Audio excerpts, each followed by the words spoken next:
Of course. No, we're both survivors. Yeah. So, ladies and gentlemen, may I now all ask you to be seated?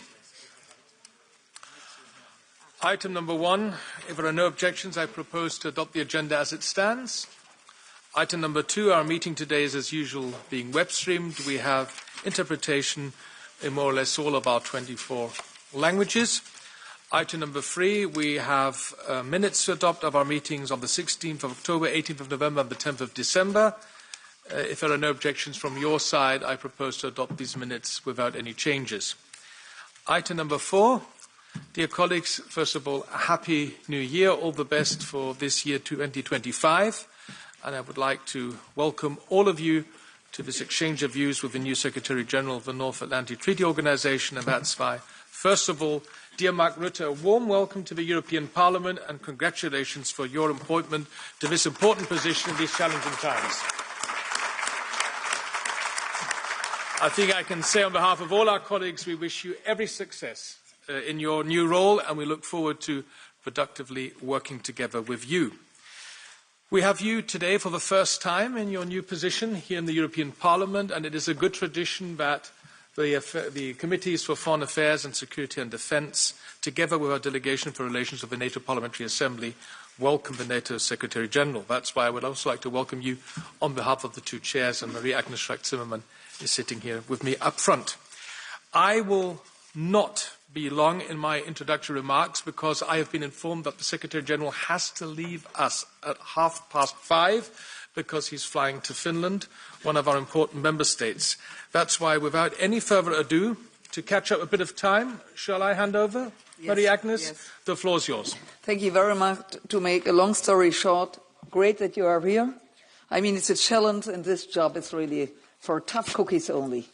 So, great. Welcome, and also Happy New Year to all our friends here, and I think we have to start immediately because time is running.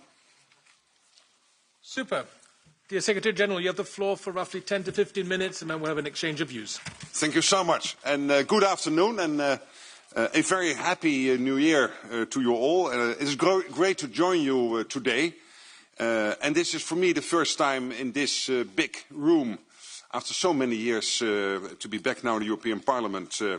In this particular room, I think I was here once before, 10 or 12 years ago, for a big meeting between the European Council and the European Parliament. So I have some memory of this room, but I didn't realize it was that big and there would be that many members visiting. So thank you all for being here, and thank you very much for inviting me. Madam Chair, Mr. Chair, Marie-Agnes and David. As you know, I am a European through and through, so I feel very much at home here, and it's great to be here, back here in the European Parliament. Since starting my job in October, I've had many meetings with European leaders. I had the pleasure of hosting the President of the European Commission. I had lunch in her office, and then she came for dinner at my residence. I met with the President of the European Council, Antonio Costa, with Kaja Kallas, the EU High Representative, and the European Commissioner for Defence, Kubilius, and I had the honour to participate in the EU Foreign Affairs Council in November. And again, I'm today very happy to meet with you. In the coming months, I intend also to have a somewhat longer meeting with Roberta Metsola, your President, and the heads of the political groups in the European Parliament. And I think this marks the start of a dialogue, but also a continuation of all the efforts to bring NATO and the EU, to bring the NATO and the EU closer together. At this particular dangerous time, this particularly dangerous time for security, stepping up of our cooperation, I believe, is essential. Russia's war against Ukraine rages on. At the same time, Russia is accelerating its destabilization campaign against our own countries with cyber attacks, with assassination attempts, acts of sabotage, and more. We used to call this hybrid. I try to get rid of that word hybrid. I would call it a destabilization campaign. And Russia is not alone. It has China, North Korea, and Iran by its side. Meanwhile, many other dangers persist, from terrorism to nuclear proliferation, disinformation, and of course climate change. And I've said it before, and I say it again. I'm deeply concerned about the security situation in Europe. We are not at war, but we are not at peace either. The good news is that we know what to do to protect our people and way of life, now and in the long term. We just need to do it. That means we need to invest more in defense and produce more capabilities. This cannot wait. We need to boost the resilience of our societies and critical infrastructure. And we need to sustain and step up our support for Ukraine to change the trajectory of the war and deter further Russian aggression in the future. On all of this, defense, resilience, Ukraine, NATO and the EU must work hand in hand. Since the start of Russia's all-out war against Ukraine, we have demonstrated, I believe, unprecedented political unity and unprecedented coherence. I have every intention to help keep this going. And I know there is the same level of commitment within the EU's leadership, in the Parliament, in the Commission, in the Council. Stronger defence is my top priority. And this is about spending more, spending better, but also producing more. Not to provoke war, but to prevent war. NATO allies have certainly increased defence spending. 2/3 are now spending at least 2% of GDP on defence. And that's good, and I very much welcome their efforts. But to be honest, 2% is not nearly enough. To stay safe in the years to come, allies will need to spend considerably more than 2%. As parliamentarians, you know well that security does not come for free. You have a powerful voice, and you have a critical role to play in the debate on the urgent need to increase defence spending. I know spending more on defence means spending less on other priorities if you do not want to raise taxes. I'm a centre-right politician, so I don't like raising taxes. But of course, you could still do it as long as the money is being delivered. But generally speaking, spending more on defence means spending less on other priorities. But it can make a big difference for our future security. On average, European countries easily spend up to 1/4 of their national income on pensions, health and social security systems. And we need only a small fraction of that money to make defence much stronger. So I count on you to make sure we all invest more in defence.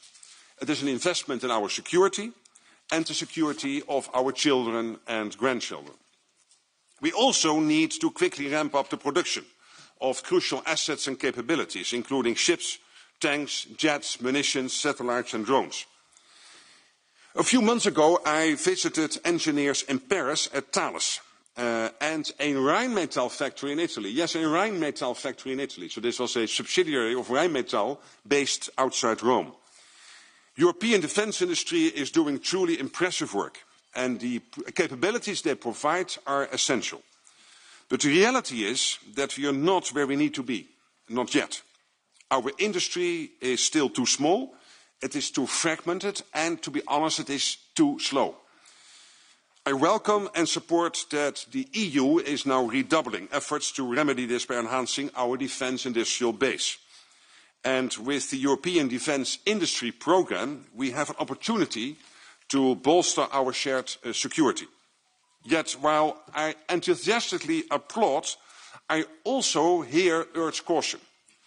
I believe we must avoid creating new barriers between allies that would only increase costs, complicate production and hamper innovation. Involving non-EU allies in EU defence industrial efforts is vital, I believe, for the security of Europe. Transatlantic defence industrial cooperation makes us all stronger. At a time when Russia, China, North Korea and Iran are increasing their defence industrial cooperation to unprecedented levels, it would be an act of self-harm to put up new barriers between allies within NATO. We must also avoid duplicating existing structures. We cannot afford to waste time and resources. But we are all well placed to complement each other, and that's exactly what we should work to do. NATO is great at the hard stuff. We have the structures in place to set military standards, to set capability targets and produce them jointly. On the other hand, the EU has the awesome advantage of the internal market. That's a huge soft power element. It can help get defence production going at a much higher pace. And therefore I believe that cooperation is truly win-win. My next point is on resilience, another area where both our organisations, EU and NATO, already work closely together. But we can and we must do more. Cyber attacks, acts of sabotage, espionage, disinformation, instrumentalised migration, our countries are increasingly the target of hostile actions.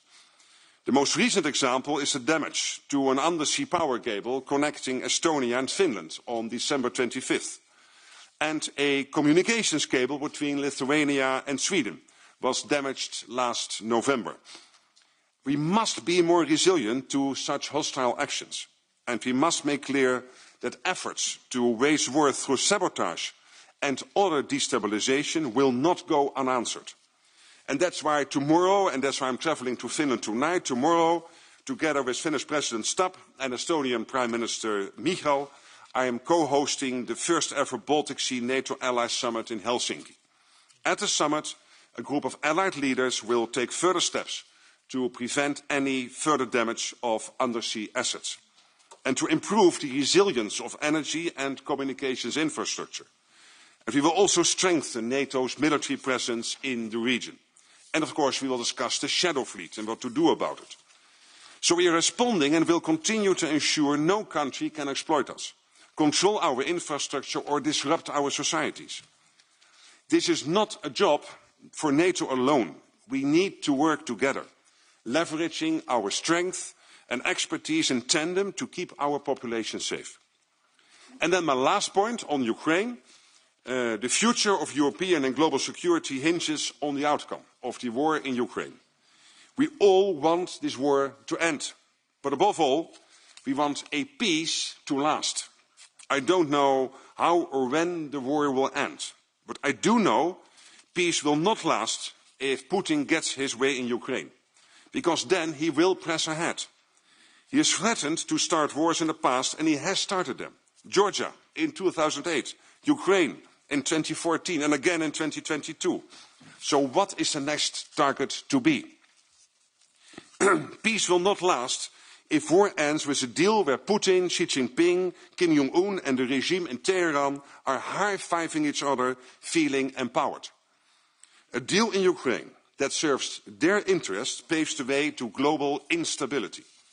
So I am convinced that peace can only last if Ukraine comes to the table from a position of strength.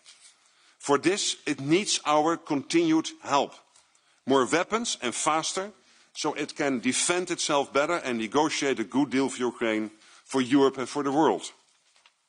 NATO allies are providing more, and the EU support continues to be crucial.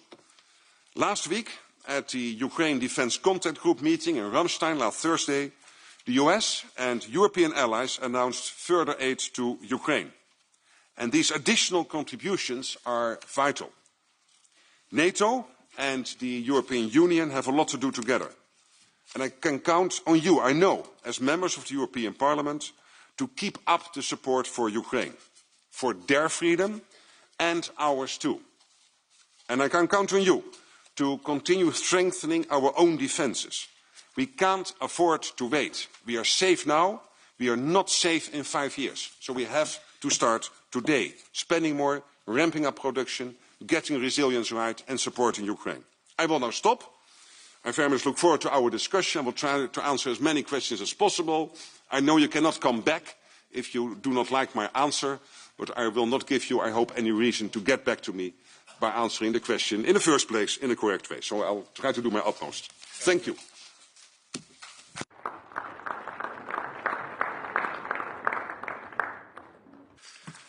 Thank you, dear Secretary General, for your valuable overview and also for underlining how crucially important the cooperation, the partnership between the European Union and NATO is. I now give the floor first to our chair of the delegations for relations with the NATO Parliamentary Assembly, our colleague Salvatore De Meo, for a maximum 3 minutes. Please, Salvatore. Thank you, Chair. I will speak in Italian for my support. Grazie, signor Segretario Generale, per la sua presenza che ci conforta e conferma, eccomi qua,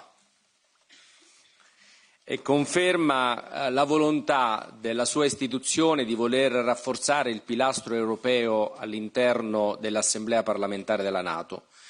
A novembre scorso c'è stata l'Assemblea parlamentare e la nostra delegazione ha espresso in maniera chiara l'intenzione di voler cooperare affinché NATO e Unione Europea siano due istituzioni che lavorino in parallelo e non in contrapposizione. Il lavoro è molto difficile, complesso, ma credo che i primi passi che stiamo seguendo, anche con la sua presenza, vanno nella giusta direzione. Lei ha fatto riferimento alla necessità di dover investire di più in difesa. Io le rappresento la necessità di dover spiegare che la difesa non è limitata solo alla dimensione militare, ma che è una dimensione che va oltre l'aspetto tipicamente militare e include relazioni internazionali, economiche, sociali e soprattutto diplomatiche.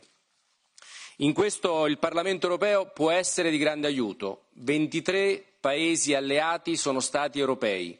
E quindi le confermo la disponibilità della nostra istituzione a fare in modo che ci sia questa sensibilizzazione perché l'investimento non sia un obbligo ma sia una consapevolezza che soltanto mettendo insieme le nostre forze, non sostituendosi alle difese nazionali, noi possiamo migliorare la capacità difensiva e difesa significa benessere sociale, welfare, economia, opportunità per tutti. Io le chiedo se le differenze politiche dei vari Paesi alleati, soprattutto quelle che possono emergere all'indomani di elezioni politiche presenti e successive, siamo alla vigilia anche di un appuntamento elettorale importante di un partner come il Canada, possano mettere a rischio la nostra solidità e soprattutto se possano esserci dei rischi rispetto al supporto incondizionato che abbiamo espresso nei confronti dell'Ucraina, perché è vero, noi abbiamo bisogno di garantire una pace giusta e duratura in Ucraina per poter assicurare il prossimo futuro di pace. E a questo riguardo le chiedo se ci sono rischi su altri fronti. Parlo del Mediterraneo, parlo dei Balcani, che sono ovviamente focolai importanti a cui non possiamo non porre la massima attenzione. Concludo il mio intervento chiedendole di dover fare uno sforzo perché l'opinione pubblica non venga divisa. Non bisogna cadere nell'errore di semplificare la discussione in difesa uguale armamenti. E in questo apprezzo l'iniziativa della NATO di voler promuovere anche un Consiglio dei giovani, perché è importante la loro posizione e sono convinto che ci possano aiutare a far capire che insieme si può, insieme possiamo fare la differenza. Grazie e buon lavoro. Thank you, Salvatore. As this is a joint item with SEDE, I will now hand over to Marie-Agnes Strack-Zimmermann to chair the first round of question and answers. This first round is for AFET and SEDE coordinators by group, and this all for 2 minutes each. So it will be quite a challenge to handle this, but we're in safe hands with Marie-Agnes. Okay, let's start with the coordinator of the AFET EPP, Michael Gahler. Yes, 2 minutes. Thank you very much, and a very warm welcome on behalf of the EPP group. Rest assured that not only my group, but the large majority of this committee and the Parliament are on your track, are on our common track when it comes to strengthening defence and also when it comes specifically to Ukraine. I'm also the standing rapporteur on Ukraine, so thanks for the remarks that you made in this regard. My question goes in the direction, as it is clear, there is a perspective of membership, but not during the hot phase of the war, certainly, but before full membership and after the end of the hot phase, there needs to be security guarantees for the country. How do you see this aspect to be addressed? What can we already now do to get Ukraine closer to NATO? And what are your thoughts about that? And where would you need to push some member states to be more positive about that? That is the one aspect. You rightly spoke about the closer EU-NATO cooperation. And you spoke of standards that you have in NATO. Now, my question is whether you would be inclined to embark on a new thought, meaning that as we also have a single market on defence, allegedly, I say, in EU since 2011, we know how little it has been practiced, but in the civilian part of the single market, we have thousands of standards that are agreed through regulations that are binding. Now, I learned that in NATO, you agree on standards, but we see in many areas that member states simply don't follow. So would you think starting discussions on behalf of NATO with EU to have existing, I speak of existing agreed NATO standards to be transformed in parallel into binding EU regulations? I think that would really get NATO where it should be, that everybody applies the standards, because we have treaty violation procedures. NATO has not. So is that an idea for you to grasp? Thank you. Thank you. For Sede EPP, Nicolas Pascual de la Parte. 2 minutes, please. Thank you very much, and Happy New Year to everybody. We welcome Secretary General here around, in front of you. Thank you very much. I will raise 3 quick points for you to answer, please. The first one is how to increase the cooperation between NATO and the European Union, which is one of the main aspects of your speech. I think that here we have capacities and possibilities that you don't have in NATO, and the other way around. For instance, here in the European Union, we can raise funds because we have a budget, a collective budget, something that you don't have in NATO. You have only a very small administrative fund, but you don't have a budget. And secondly, we can legislate even with legally binding directives and regulations. These capacities, I think, that could somehow be inserted as well in your decision-making process in NATO as one of the main strands of collaborations. I'm aware that there's quite a number of strands of work that we are collaborating already, more than 60, 65, 66, but I think that this legislative capacity and the budgetary capacity of the European Union should be somehow inserted as well in your decision-making process in NATO. First question.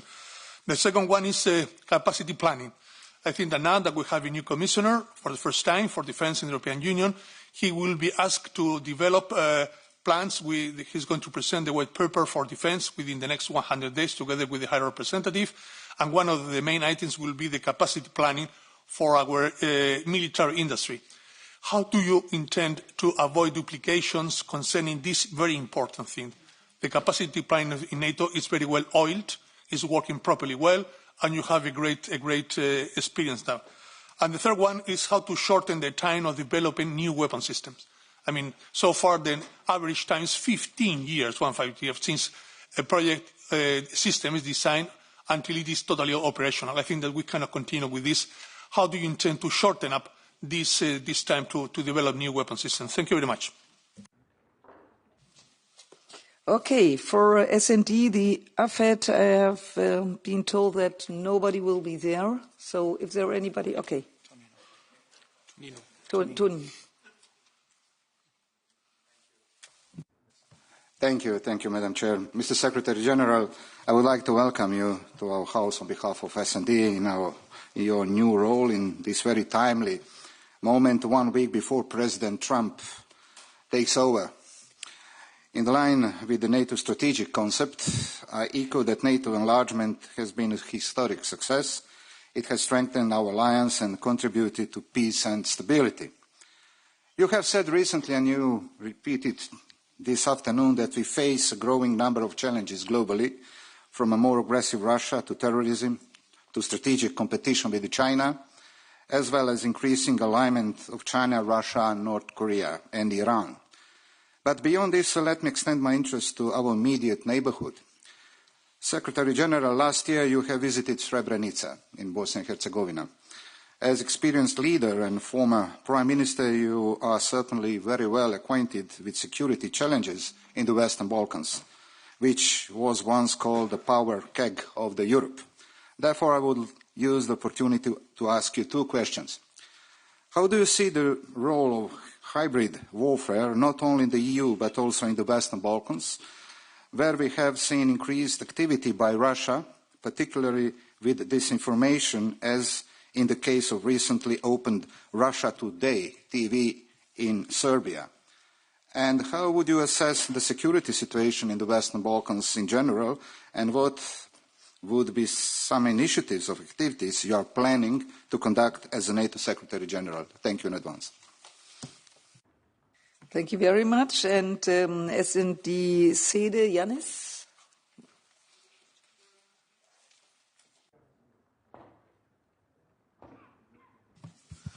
Here, Mr. Secretary General. Thank you very much for your presence in our committee, and I wish you every success in your mandate. You take over at a period when we have the war in Ukraine, war in Gaza, regime change in Syria, and the increase in hybrid attacks on the infrastructure of members of the Union and NATO, and even attempts to interfere in the democratic functions of the countries. At this critical time for Europe, we are exactly 1 week before President Trump returns to the White House. Last week's interview about his plans for acquisitions and annexations against 2 NATO members, Denmark and Canada, was shocking to say the least. In this very difficult context, I would like to ask you how you intend to ensure the unity of the alliance and the protection of the border integrity of all member states. I would also like to ask you to tell us about the cooperation between the European Union and NATO in addressing the hybrid threats that many member states are facing, and more generally, how do you see defence cooperation between the European Union and NATO? Would you be supportive of a more autonomous European defence? Finally, I would like to ask you about defence spending. What would be for you an adequate target instead of 2% of GDP?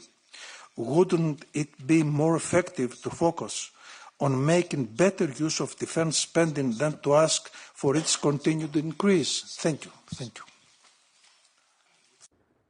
Thank you very much. For AFET Patriots, Jordan Bardella.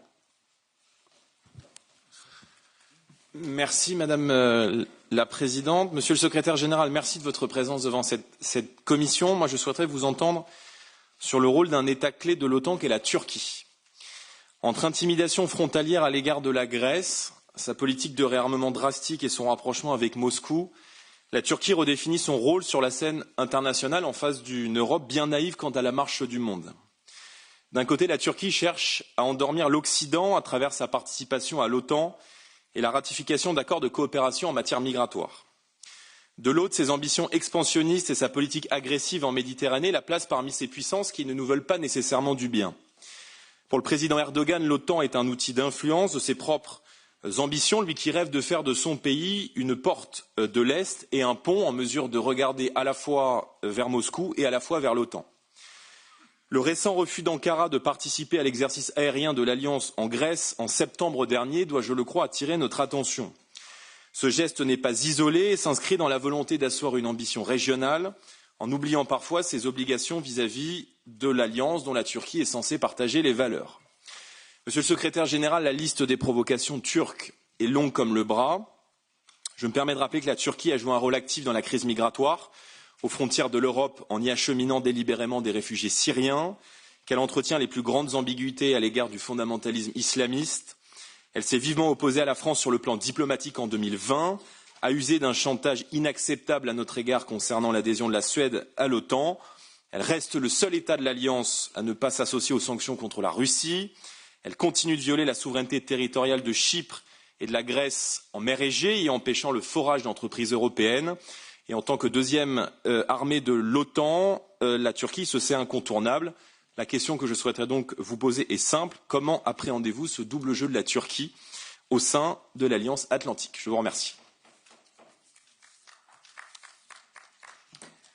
Merci für Sede, Pierre Romain. Merci Madame la Présidente. Juste ici. Okay. Je vais continuer en français. Monsieur le Secrétaire général, le stratégiste français Hervé Couteau-Bégary écrivait « L'OTAN est cette alliance dans laquelle tous les membres sont égaux, mais l'un est plus égal que les autres. Il se trouve aujourd'hui qu'à la tête de ce pays plus égal que les autres, il y a désormais un homme qui a l'intention d'afficher au grand jour les ambitions de l'Amérique, de maximiser ses intérêts, y compris, parfois, aux dépens de ses alliés. Il y a quelques jours, dans une interview avec l'agence de presse allemande dpa, vous avez déclaré, Monsieur le Secrétaire général, qu'il serait souhaitable que les États-Unis libéralisent leur marché de la défense afin que les Européens puissent s'approvisionner plus facilement. Autrement dit, les Européens doivent céder au chantage américain et alourdir encore leur dépendance industrielle et technologique. Ce serait, selon vous et selon d'autres, un moyen d'obtenir la paix au sein de l'Alliance Atlantique. Pourtant, la guerre d'Ukraine sur le sol européen a montré l'importance d'adopter en Europe une logique industrielle de masse, de stock. Cette guerre d'attrition montre aussi que la dépendance à la production et aux livraisons d'une puissance extérieure est un risque, car on dépend alors de décisions politiques extérieures sur lesquelles nous n'avons pas de prise. À l'inverse de ce discours de concession, il est dans l'intérêt des États européens de tenir un discours d'affirmation. C'est d'ailleurs ce que souhaitent les équipes de Trump. Écoutons ce que dit le vice-président J.D. Vance lorsqu'il exhorte les États européens à ne plus être des États clients, mais devenir des alliés forts qui se respectent et se font respecter sur le continent. J'aimerais donc vous demander, Monsieur le Secrétaire général, comment vous concevez l'idée d'un pilier européen au sein de l'OTAN? Est-ce l'idée d'un superconsommateur européen faisant ses provisions de l'autre côté de l'Atlantique pour maintenir sa sympathie? Ou est-ce l'idée d'un rééquilibrage qui passe par une remontée en puissance industrielle en Europe, davantage de dépenses en Europe, et peut-être plus tard par un partage plus équitable des responsabilités? Je vous remercie. Thank you very much. For AFET ECR, Adam Ilan. Here. Thank you. Thank you, Chair. It is a privilege to welcome you, Mr. Secretary General, to our committee today. Your leadership at NATO comes at a pivotal time when Europe and the transatlantic community face challenges of unprecedented complexity and urgency. The Russian aggression against Ukraine has shattered the post-Cold War security order and reminded us that peace in Europe cannot be taken for granted. NATO's role in providing collective security, deterring aggression and projecting stability has never been more critical. Tomorrow's summit of Baltic Sea NATO countries highlights the growing importance of the Baltic region in the strategic planning. Russia remains the most immediate and significant threat to NATO's eastern flank. The militarization of Kaliningrad, the use of hybrid tactics in Belarus, and the shadow fleet operating in the Baltic Sea pose direct challenges to Poland and the Baltic states. These actions are part of Russia's broader strategy to destabilize the region and weaken NATO's cohesion. So my question to you would be, what concrete actions is NATO planning to counter these specific Russian threats, particularly in terms of enhanced forward presence, rapid deployment capabilities, and coordinated hybrid response strategies? How is NATO preparing for potential escalation scenarios, including unconventional tactics such as cyber attacks or energy weaponization in this region? And last, we note with great interest NATO's recent assumption of air defense operation in Poland from the United States. This transaction underscores Europe's growing role in securing its own defense and supporting Ukraine. Poland's logistic hubs are critical in ensuring the flow of military equipment and humanitarian aid to Ukraine, making their defense a top priority. What are NATO's plans to further foster air defense capabilities in Poland and broader eastern flank, particularly now as threats are evolving? Thank you. Thank you very much. For CDICA, Reinis. Labdien, ģenerālsekretāra kungs, paldies par jūsu brīnišķīgo stāstījumu. Grūti tam ir nepiekrist, ja vien neņem vērā, ka drīz būs 3 pilni gadi kopš pilna mēroga iebrukuma Ukrainā, 11 gadi kopš karš tur vispār notiek un arī 11 gadi kopš, teiksim, atklātiem, jums nepatīk vārds hibrīda iebrukumiem, jūs to saucat par sabotāžu vai, manuprāt, valsts atbalstītu terorismu dažādās pasaules malās, un šis laiks ir diezgan, ātri iet uz priekšu. Man ir tāds jautājums, vai varbūt jums ir kāds redzējums, kas mums traucē attīstīties un iet uz priekšu ātrāk, kļūt stiprākiem, un arī kādi konkrēti varbūt jūs redzat risinājums, kā tieši cīnīties ar šo sabotāžu vai valstu atbalstīto terorismu, jo skaidrs, ka kopš 49. gada ir mainījusies izpratne par to, kas ir apdraudējumi, un mēs visi saprotam, ka tie vairs nav tikai tieši bruņoti iebrukumi, bet arī dažādi citu veida uzbrukumi. Un vai jums ir kāds varbūt jau konkrēts redzējums, ko NATO varētu darīt vai ko mainīt, lai pret to cīnītos? Paldies!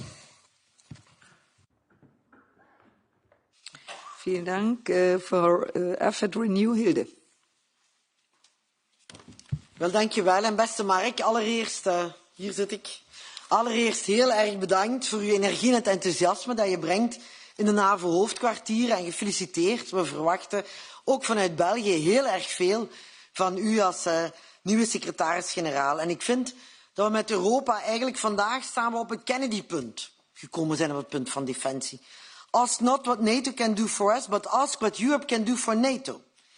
En ik moet u zeggen, de kritiek van Trump is vaak niet de meest verfijnde. Zeker niet op het vlak van de NAVO is ze helaas terecht, moeten we toch wel zeggen. En om dit probleem aan te pakken hebben wij toch wel een heel duidelijke eigen Europese militaire dynamiek nodig. Mark, ik ben een van degenen die hier in het huis al jaren pleit voor een Europese defensie en zelfs wat mij betreft een Europees leger.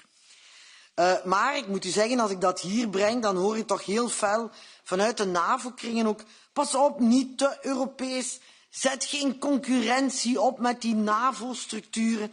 Terwijl, ik begrijp die waarschuwing wel, maar anderzijds, als de NAVO wil overleven, zullen we sterke Europese structuren nodig hebben. En ik richt mij nu tot u als liberaal. U weet heel goed, als we willen dat de Europeanen akkoord gaan, dat we meer gaan investeren in defensie, naar die 2, 3, 4%, dan gaat er ook iets moeten terugvloeien. Dan verwachten ze Europese tewerkstelling. Ze verwachten Europese defensieindustrie. En u bent een bruggenbouwer. De reden dat u daar zit, is dat u een bruggenbouwer bent. En ik stel u eigenlijk maar één heel concrete vraag. Kan u alsjeblieft de Amerikanen masseren dat ze niet zo'n angst hebben van die ontwikkeling van die Europese defensie, van die defensieindustrie, van die Europese aankopen, zodanig dat we met een sterk Europa de NAVO kunnen versterken met de VS en met Turkije. Dat is de rol die ik van u verwacht. Dank u wel. Thank you very much. And now for CD Renew, Malik. Come on. Ja. Goed voorbeeld, dat volgen. Dus dat betekent dat ik het ook gewoon in het Nederlands ga doen als de coördinator voor een nieuwe het ook in het Nederlands doet. Allereerst een bijzonder welkom natuurlijk secretary of de NAVO, Rutte, hier vandaag in het Europees Parlement. Fantastisch om u in deze rol hier ook te zien. In tijden waar het natuurlijk niet de wereld aan het veranderen is. En de uitdagingen eigenlijk alleen maar groter zijn. Maar ik geloof dat deze rol u het beste past. Dus dat komt heel goed. Daar heb ik alle vertrouwen in. Allereerst wil ik ook zeggen dat ik het sowieso bijzonder vind dat u hier vandaag bent. Als eerste dag van deze politieke aantreden in het nieuwe jaar. En dat u ook heeft aangegeven dat u meer in contact ook wil met het Europese Parlement. omdat we het uiteindelijk samen elkaar ook daarin moeten en kunnen versterken. Op dat ene punt, misschien als het gaat om die bestedingen, de 2% norm, daar wisselen nog steeds verschillende lidstaten in. We hoeven aan Baltische lidstaten niet uit te leggen hoeveel geld je moet investeren in defensie als het gaat om begrotingen. En sommige West-Europese landen blijven nog best wel achter. Wat zou nou een voorstel kunnen zijn voor het Europese parlement om daar veel steviger en sterker te kunnen zijn, ook naar die lidstaten, om meer te gaan investeren in defensie? U had zelf in uw inleiding had u het er ook over dat de EU ook een mogelijkheid heeft om onder artikel 5 tegen nieuwe dreigingen op te treden, samen met de NAVO. Er moet er dan ook niet eigenlijk een soort nieuwe norm komen om tot een minimum-inspanning te doen om die nieuwe dreigingen zoals sabotage en destabilisatie tegen te gaan. Want die 2%-norm is natuurlijk het materiële norm, de materiële investeringen die aan gaande is. Maar als je ook kijkt naar die andere dreigingen, zou er ook niet veel meer samengewerkt moeten worden en toegewerkt moeten worden naar minimumnormen om ook daar voldoende financiële middelen te hebben om uiteindelijk die dreigingen met elkaar ook tegen te gaan. Dank u wel. Perfect. Now for AFID Greens, Hannah. Thank you, Madam Chair. And Mr. Secretary General, it's good you're here. And I think we need a closer and more collegial cooperation between EU and NATO more than ever. I'd say even more so after January 20. But this leads us to a number of questions. First one on the EU Defence Union. We are just about to start our discussion on the EU White Book for Defence. Defining the abstract concept of the EU Defence Union, I wonder how you think the EU Defence Union could best align and fit into NATO structures, and if you could suggest a separation of tasks. What is for EU and what is for NATO? How would that look like? Second question, and you said it yourself, spending more on defence. It is clear that member states need to step up defence spending. I'm not sure if the discussion on percentage is of good value, especially when GDPs might shrink. So it would be interesting for us to get an overall figure of what you think EU member states should be spending in just number of billions of euros in your regard. And as the former leader of the Frugals in the European Union and now SecGen of NATO, I'm wondering what you think about Eurobonds as a possible way forward. On the upcoming Baltic summit, we are seeing a growing number of Russian Jews name them destabilizing attacks in the Baltic Sea. Is the current setup of NATO Task Force Baltic good enough, or could you give us a sneak preview of what you're discussing tomorrow? And my last question, how do you intend to deal with intra-NATO security threats, such as Trump threatening to annex Canada? Thank you very much. And now for CD Greens, Martins. Thank you, Madam Chair. Thank you, Secretary General, for being here in Parliament. So during Donald Trump's presidency, he raised the possibility of the United States leaving NATO and even threatened Denmark over Greenland. So now, with a future US President-elect potentially taking a similar stance, many Europeans are questioning whether we can continue to rely on the US for our security. So do you believe Europe should take stronger steps to defend itself in case the US reduce its commitment to NATO in the future? And what specific actions should European countries take now to prepare for such scenario? Thank you. Thank you very much. And for AFED, the left, Mark Botenga. Merci, Monsieur Rutte. Vous êtes secrétaire général de l'OTAN. Évidemment, je viens de quitter la rue où des dizaines de milliers de travailleurs et de syndicats belges ont manifesté contre les plans, notamment en Belgique, mais qu'on voit partout en Europe, de couper dans les pensions, de couper dans les services publics. Et alors, j'arrive ici face au secrétaire général de l'OTAN qui me dit, effectivement, nous devons investir davantage dans la défense, c'est une question de priorité et ça fait qu'il y aura moins d'argent pour les pensions et pour l'enseignement, pour les hôpitaux. Alors je dois évidemment relayer alors la question que se posent les gens, c'est-à-dire aujourd'hui, d'abord l'OTAN dit qu'il faut dépenser 2% du produit intérieur brut pour la défense. Maintenant vous parlez des 4%. Donald Trump, président élu des États-Unis, parle déjà de 5%. Tout ça, pour la Belgique, ça voudrait dire, par exemple, qu'on passerait de 7 milliards annuels actuellement vers 30 milliards environ. Vous imaginez bien qu'entre-temps, on fait des coupes dans le social, mais on investit massivement dans le militaire. Les gens se disent « Oula, ça c'est quand même inacceptable, mais peut-être c'est nécessaire ». Ma question, c'est, j'ai regardé, l'OTAN dépense aujourd'hui environ, annuellement, les dépenses en défense des pays membres, c'est 1185 milliards. La Russie, principale menace considérée sur le flanc Est, c'est plus ou moins 10 fois moins. Je pense qu'on est à 126 milliards. À ce niveau-là, pourquoi est-ce qu'avec tout l'argent que nous dépensons en défense, on n'est pas capable de se défendre aujourd'hui? C'est ça la question que me posent les gens. C'est est-ce que c'est des politiciens complètement incompétents qui ne savent pas gérer ces budgets? Est-ce qu'en réalité, c'est parce que cet argent est mal dépensé? Est-ce que ça va dans les caisses des actionnaires des grandes multinationales?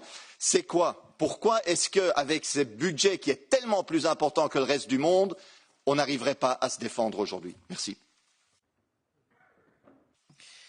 Vielen Dank. For the AFET, ESN, Stanislav Stoyanov. Isn't here? Okay, then for the SEDE. Oh, sorry, where are you? Oh.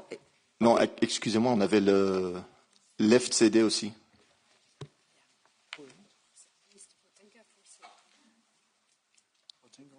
Yes, Potenga said he is here for both. But anyway, ask your okay. Anyway, ask your questions and come. Okay. Afterwards. First of all, Stanislav for. I'm sorry, I'm not sure. I think we informed the Secretariat that there's one speaker for AFET left and one speaker for SEDE left, like for all the other groups. I'm not too sure why that would be different now. Thank you. Okay. First of all, I just called for Stanislav. Where is Stanislav? Stanislav is not here. He's not here. Okay, that makes it easier. So take your 2 minutes and go ahead. And then afterwards, Hans Neuhoff. Is Hans Neuhoff here? Okay, then the floor is yours. You can start. Come on, 2 minutes. Thank you. I'll speak in Bulgarian. В края на 90-те години на миналия век големият американски дипломат Джордж Кенън определи предстоящото разширяване на НАТО като груба грешка с епични размери. Джордж Кенън е създателя на политиката на сдържането на Съветския съюз и познаваше руснаците по-добре от всеки друг. Той прекрасно разбираше колко е вредно да бъде дразнена Русия. За жалост, никой представител на колективния Запад не го чу. НАТО трябваше да се разпусне, както беше разпуснат Варшавския договор. А вместо това пактът продължи с безумното си разширяване. И без изобщо да пита народите на въпросните държави, дали искат страните им да се присъединят към него. Нас в България никой от управляващите не ни попита дали искаме да членуваме в НАТО или не. Сигурен съм, че ако сега се проведе референдум по въпроса, повечето българи ще са против членството на България в този пакт. Защото да си член на НАТО днес е гаранция не за сигурност, а за въвличането в поредната касапница. Именно стремежът на пакта да погълне Украйна и да създаде свои бази на нейна територия е основната причина за войната днес в тази страна. Така че колкото по-дълго съществува НАТО, толкова по-дълго ще съществува опасността от Трета световна война. Благодаря.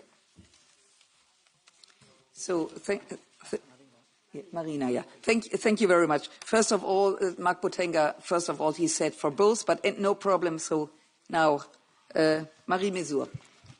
For the left. Merci beaucoup. Okay. Merci Madame la Présidente, Monsieur le Secrétaire Général. Alors, il paraît que vous êtes l'homme qui murmure à l'oreille de Donald Trump.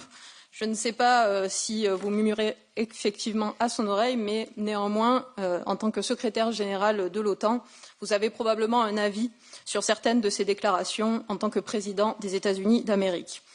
Vous êtes bien entendu familier avec l'article 5 du traité de l'Atlantique Nord qui stipule qu'une attaque armée contre un État membre de ce traité sera considérée comme une attaque armée dirigée contre l'ensemble des États membres de ce traité, chacun prenant alors des mesures nécessaires pour venir en aide aux pays attaqués.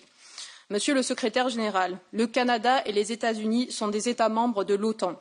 Or, ces deux pays sont menacés par la velléité expansionniste de Donald Trump. Ce dirigeant d'extrême droite et ses alliés multiplient les politiques de déstabilisation et d'ingérence à l'encontre d'autres États membres de l'OTAN, je pense notamment à l'Allemagne et au Royaume-Uni. Dans ce contexte, quel est votre regard sur les déclarations du président Trump envisageant un recours à la force armée pour annexer le Groenland, sur la guerre économique qu'il veut déclencher contre le Canada afin de le rattacher aux États-Unis, rien que ça, sur l'ingérence d'Elon Musk, membre de l'administration américaine, dans la vie démocratique de l'Allemagne et du Royaume-Uni. Et finalement, au titre de l'article 5, ma question c'est de savoir mais que devraient faire les États membres de l'OTAN si les États-Unis envisagent finalement, militairement, d'envahir le Groenland. Je vous remercie. So, colleagues, we have just 10 minutes left. After 10 minutes, I mean, it makes sense that Mr. Rutte will answer it. So I start. I have lots of questions, but it's, sorry, not possible.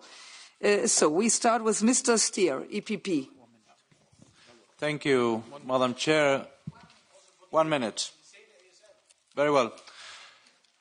Mr. Secretary General, a year ago you were in Sarajevo, and that was a visit that was very, here I am. Yeah, it was very instrumental for the European Council at that time to decide to open up negotiations for Bosnia and Herzegovina with the EU. Now, as the Secretary General, how do you see the path of that country towards NATO, because it also has its membership action plan? And second, we discussed a lot about the cooperation between NATO and the EU. We have it on the ground in Bosnia and Herzegovina with Altea. Is that a framework that you would like to expand in the overall cooperation between EU and NATO? Thank you.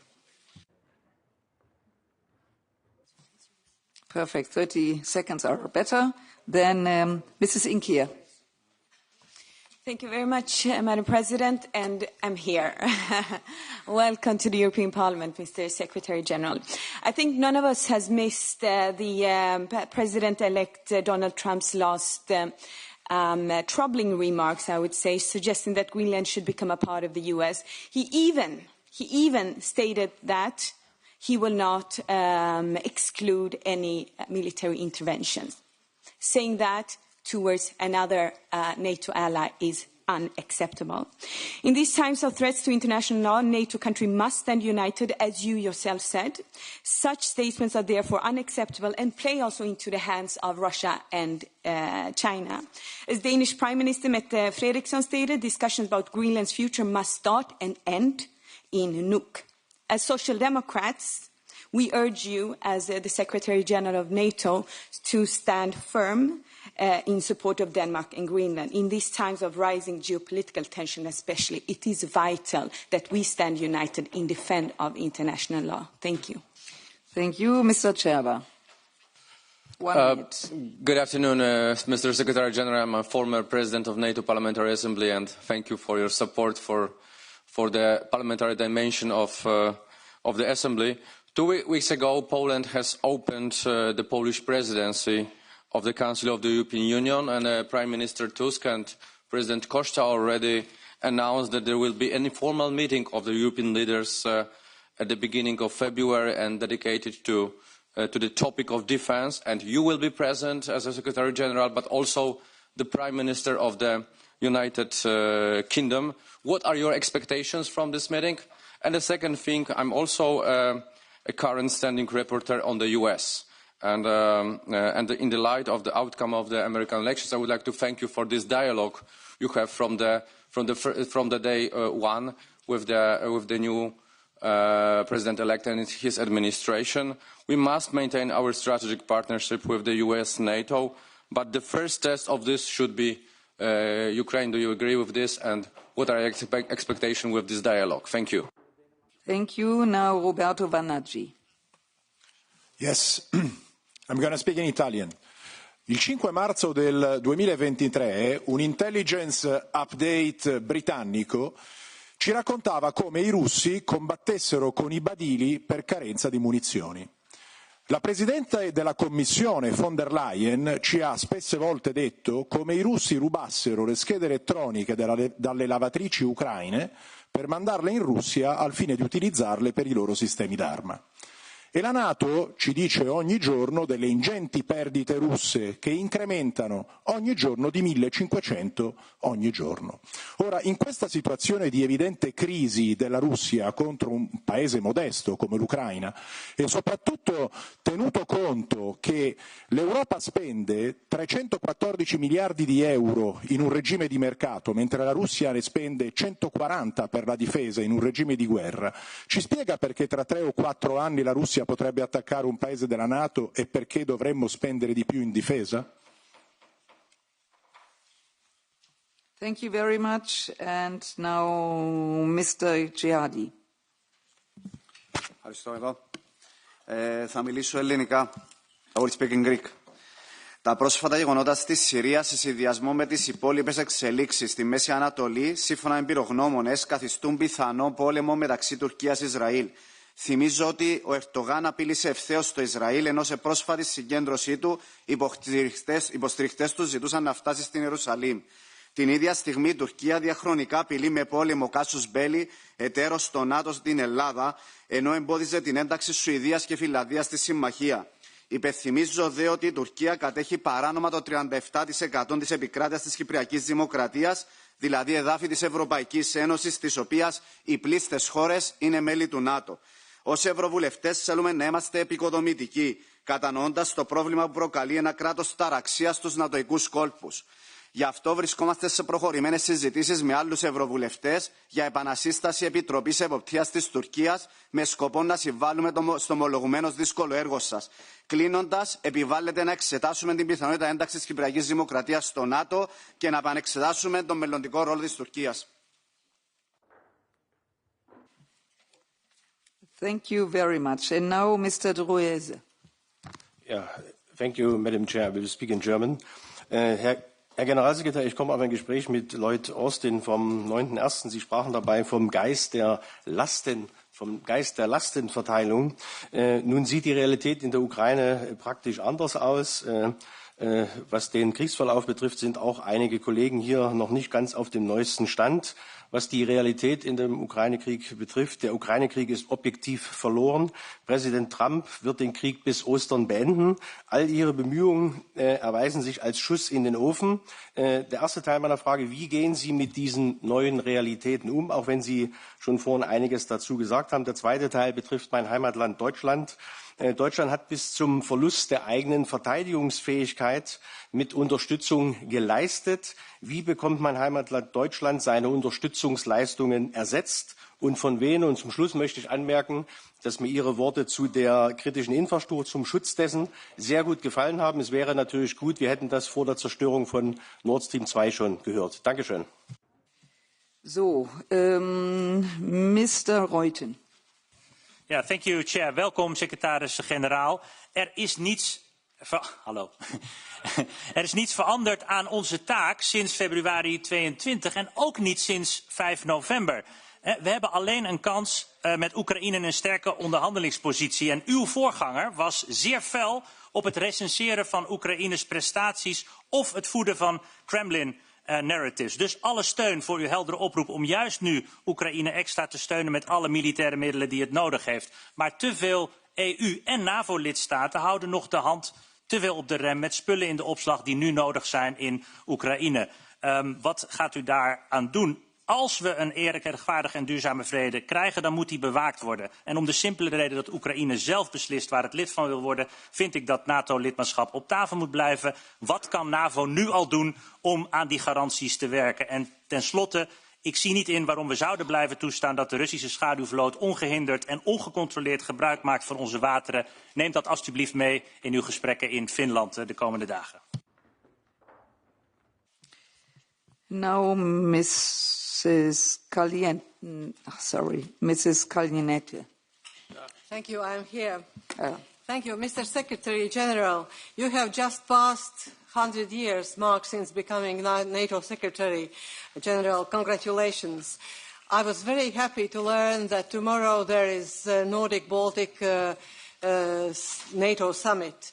And my question is, what do you have in your portfolio as a proposal how to do more to secure the Baltics and the eastern flank from future Russian aggression. What concrete steps will be taken during your tenure as Secretary General to achieve this goal? Thank you.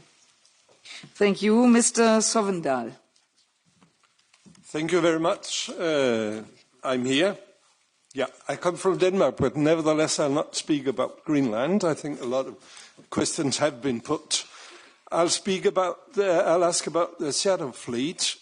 When you come to Finland tomorrow, I think another way of weakening the aggressor is to ensure that they cannot keep sailing Shadow Fleet ships through in the Baltic Sea. The countries around the Baltic Sea are doing what they can. Germany, Finland, Denmark have all had the problems. But how do we make it coordinated?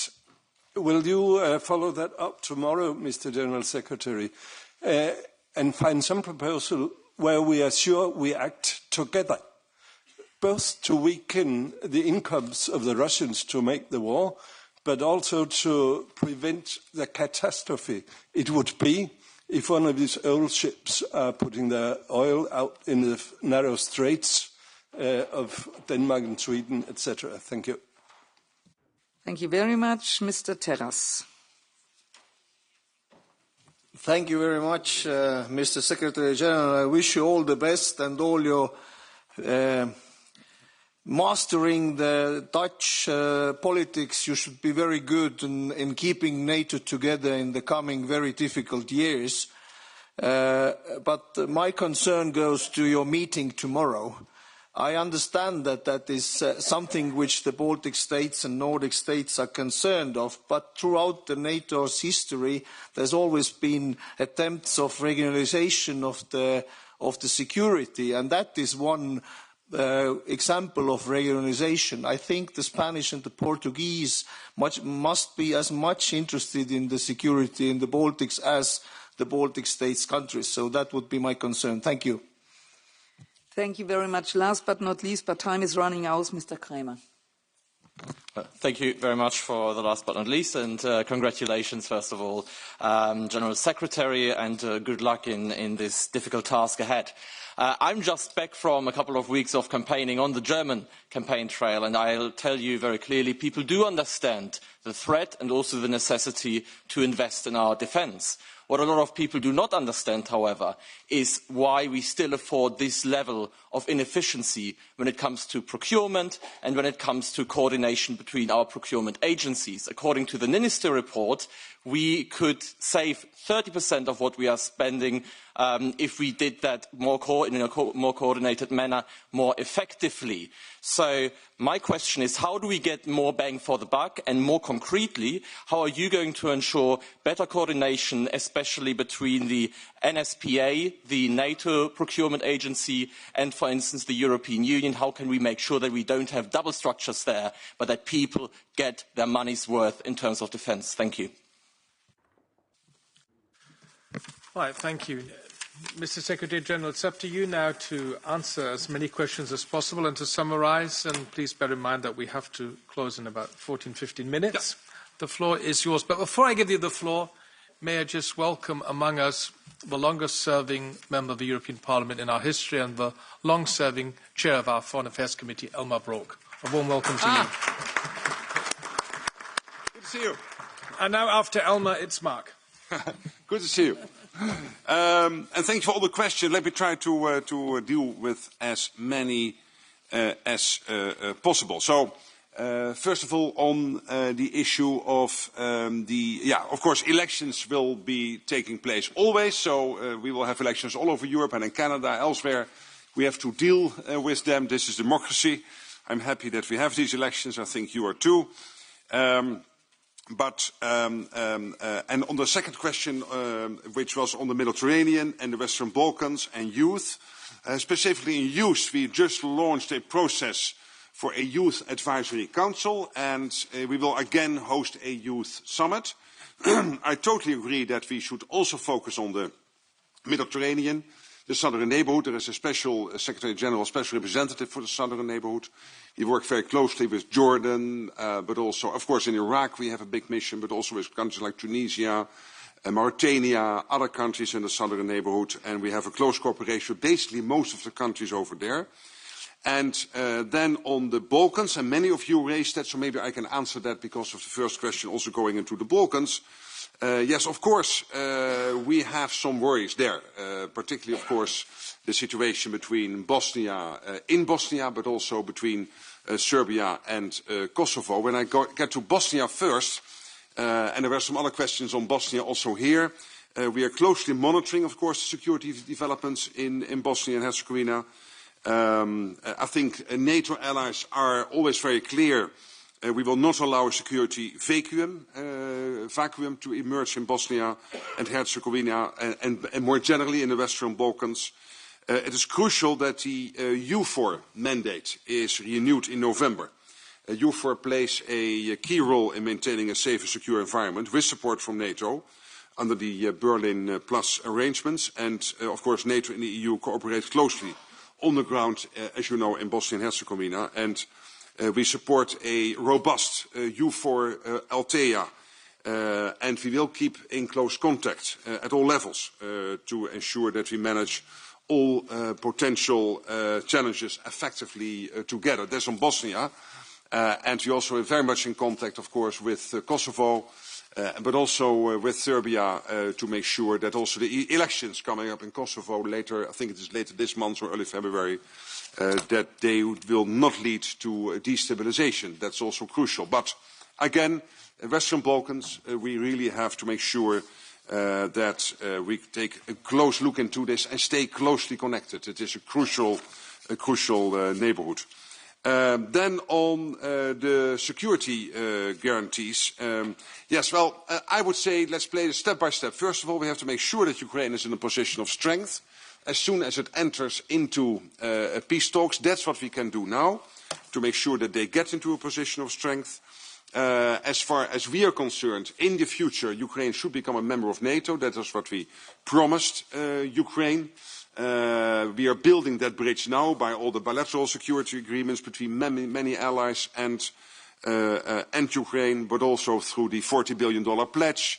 The NSETU organization, which is the Command in Wiesbaden, has started a couple of weeks ago taking over tasks of the previous structures. So that is now all taking place. And as I said in my short introductory remarks, whenever peace talks start to happen, it will be crucial that going forward, Russia has to understand that post those talks, it is impossible for them to again attack Ukraine. So part of the peace talks has to be the exact way of going forward in terms of Ukraine's relationship with NATO, preferably within NATO. But it is, I think, too early now to exactly sketch out what that exactly will mean. Also something we have to discuss with the new incoming US administration. But let's hope that we will get to that point as soon as possible, that we have the luxury of discussing the ongoing security guarantees for Ukraine, because that would mean that we have started into talks and that we have moved to the next phase. And at this moment, clearly Ukraine is not there, because they cannot at this moment negotiate from a position of strength. And we have to do more to make sure, by changing the trajectory of the conflict, that they can get to that position of strength. On standards, totally agree. NATO is strong here. The EU is strong on all the soft power, including the internal market, ramping up defense production. And when it comes to, let's say, industry standards, so from the NATO standards to more industry-specific standards, and sometimes what you will see is that you have 155 ammunition. And you would think that is one particular design for every company which is producing the 155 ammunition, but you would then be amazed how many companies would have some very small specific additions to their system so that you can only use their 155 ammunition and not generally. So this is something we are working on. And I mentioned already that we have started to work closely together. Of course, we are all colleagues from previous days, so that's easy with Kaja Kallas, with Ursula von der Leyen, with Antonio Costa, but also with the new Defence Commissioner, Kubilius. One of the things we agreed is that we will set up a high-level coordination group between NATO and the EU. And more specifically, I agreed with Ursula that whenever there is an issue which is not solved in that committee, that she and I will phone each other and we will only hang up when we have agreed, even if it takes the whole weekend and we cannot eat in the meantime. So we will have to deal with this issue and we will have to solve them. And we will. And she is a former defense minister of Germany. We are great friends. So this should work because we have to make sure that we are in a position of maximum strength vis-à-vis Russia and others and not spending too much time internally between the EU and NATO when it should be easy to get to an agreement. And that's also an answer to how to get the EU and NATO closer together, more coordination, but light touch, no heavy structures with lots of minutes and meetings and committees. Let's make it as easygoing as possible so that we can focus on the main salient points and the big issues. On capacity planning, yes, absolutely, we have to work on this. I discussed this with the Defence Commissioner, how to do this, and totally agree on shortening the time to develop new weapon systems. That's particularly crucial that we do that.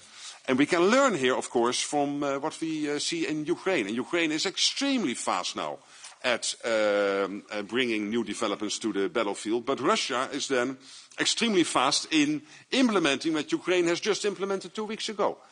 So we are learning from this. And this whole idea that we can in detail describe what a design should look like, including the color and the type of paint you use, etc., is silly. The big risk in EU and NATO is that the better is the enemy of good. And we don't have to go for the 10 on a 1 to 10 scale or for the A+. Sometimes the B is good enough. And speed sometimes is more important than perfection.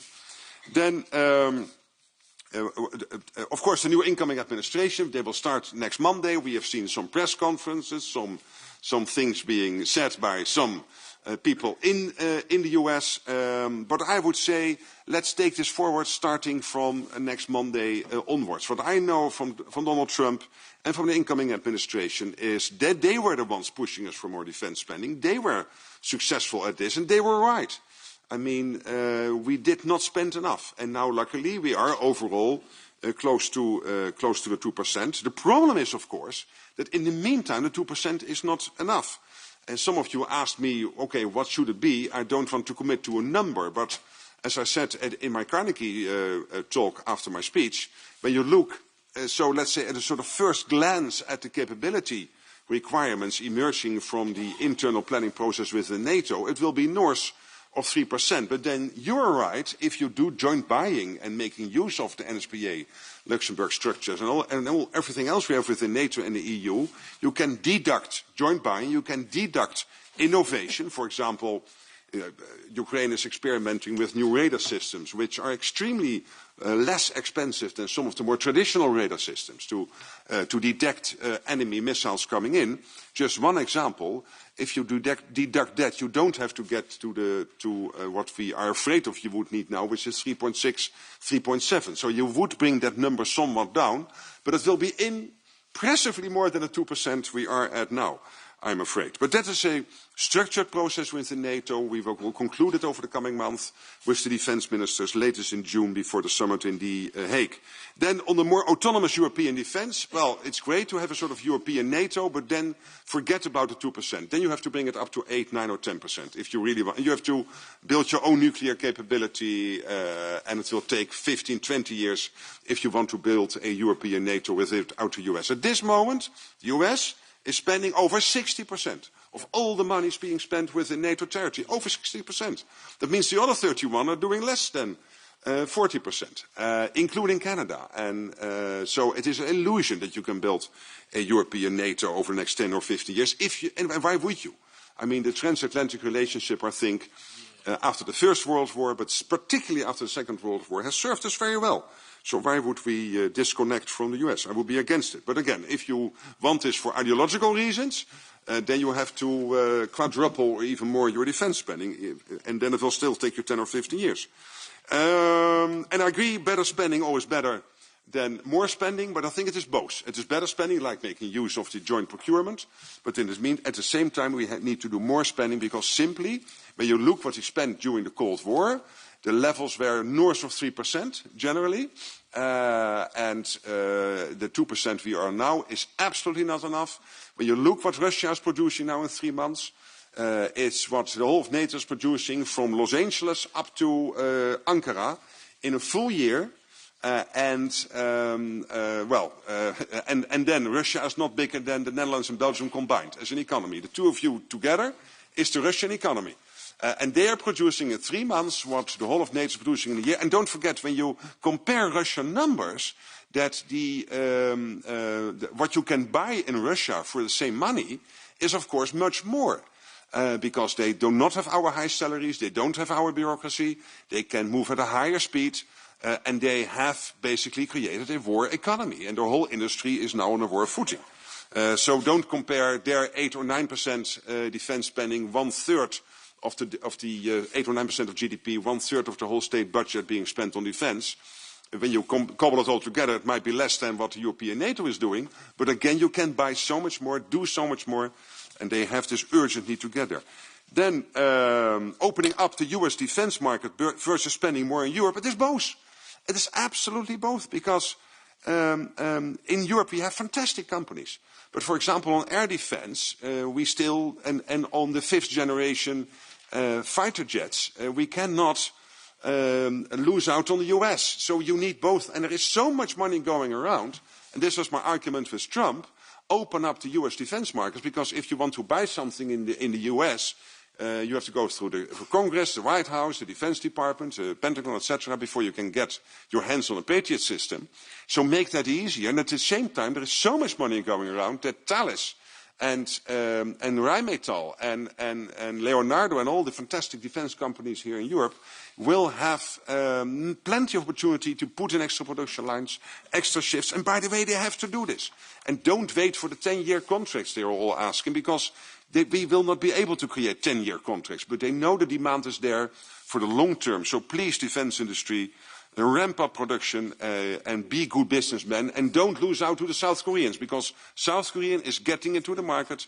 Poland, Romania, Estonia, they are all buying South Korean, because European, American defense companies are not delivering at the speed we need and at the prices we need. Then on, of course, sabotage and all that. And as I said, hybrid, it should be, I think, more towards destabilizing actions by the Russians. And we should do more than just tracking what they are doing. And one of the great things of what will happen tomorrow in Finland, in Helsinki, is that you'll have a meeting discussing how we can counter what the Russians are doing, and also how we can survey the Baltic Sea. And the Russians don't like that we have a bigger NATO presence there. But that is the result of some of this anchor dragging, and if it is really just a mistake of Russians not being able to sail ships, then we should launch a huge initiatives by the EU and NATO to have a huge training course for all Russian sailors to learn how to navigate their ships and experience what it means when your anchor is for 100 miles on the seabed. Then on Trump, yes, he has been right many times. I agree, and he might be right many times in the future, and we have to dialogue with him. And I like the reaction of Mette Frederiksen, the Prime Minister of Denmark, who did not immediately react to what he said about Greenland, but she brought it back to the issue which is at stake, which is the Arctic, and how to make sure that in the Arctic we have a strategic issue to be discussed between NATO, the US, within NATO and the EU, how to deal with the Arctic, etc. And this is not about who rules or controls Greenland. This is, of course, about making sure that the Arctic stays same. So, yes, Europe can rely on the United States. I'm absolutely convinced the United States will stay within NATO. I'm not worried about that. But we have to make sure that the argument which the US had in the past, and still can have to a certain extent at this moment, that because of what they are spending, we can spend more on other stuff because they spend it on defense, that we take out that argument by spending more ourselves. And when I say spending more ourselves, yes, it's better spending, joint procurement, innovation, etc. But again, also more spending. The 2%, everything I'm seeing at this moment is not nearly enough. And if we don't do it, we are safe now, but not in 4 or 5 years. So if you don't do it, get out your Russian language courses or go to New Zealand. Or decide now to spend more. And that's exactly the debate we have to finalize over the next 3 or 4 months. To stay safe in this part of the world and defend ourselves. On Eurobonds and all that, that's for the EU. I just want you to spend more money. And where you get it from, I had some clear views on this in the past. But I've been forced by the new team to not discuss that any longer.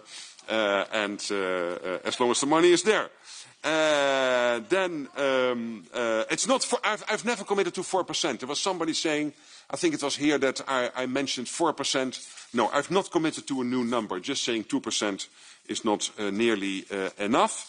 I would say if I was in Bulgaria, I would be very happy to be in NATO.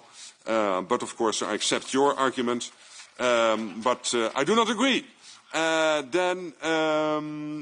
Greenland, Canada, I already went to that. Bosnia, I already went to that.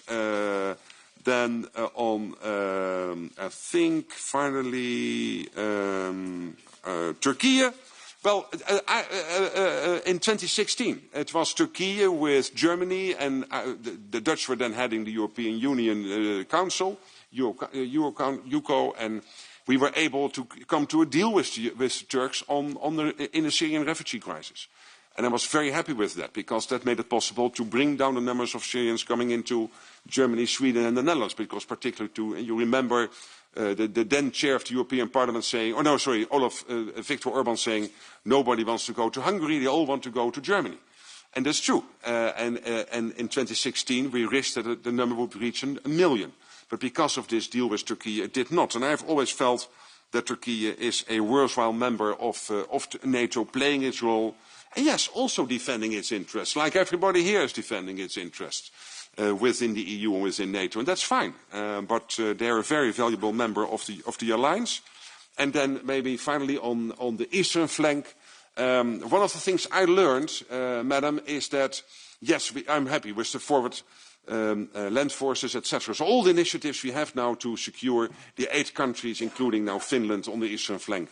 But at the same time, let's never forget that in the end, we have to also at the same time message towards the Russians that whenever you would decide to attack us, it is not only the Latvian military which will fight you back, not only the forward land forces, it will be the whole of NATO, including our mighty navy, our mighty land forces, our fighter jets, which will take you out. So not even dare to take 1 square kilometer of Latvia. And when you say you are on the eastern flank, it is The Hague, London and New York at the eastern flank. Latvia, yes, maybe physically, but we are all on the eastern flank. We are all in this together. There are no first or second class citizens in NATO and the EU. It's really crucial that we understand this and that our collective defense is really collective and connected. So I think I tried to answer as many questions as possible. Thank you, Secretary General.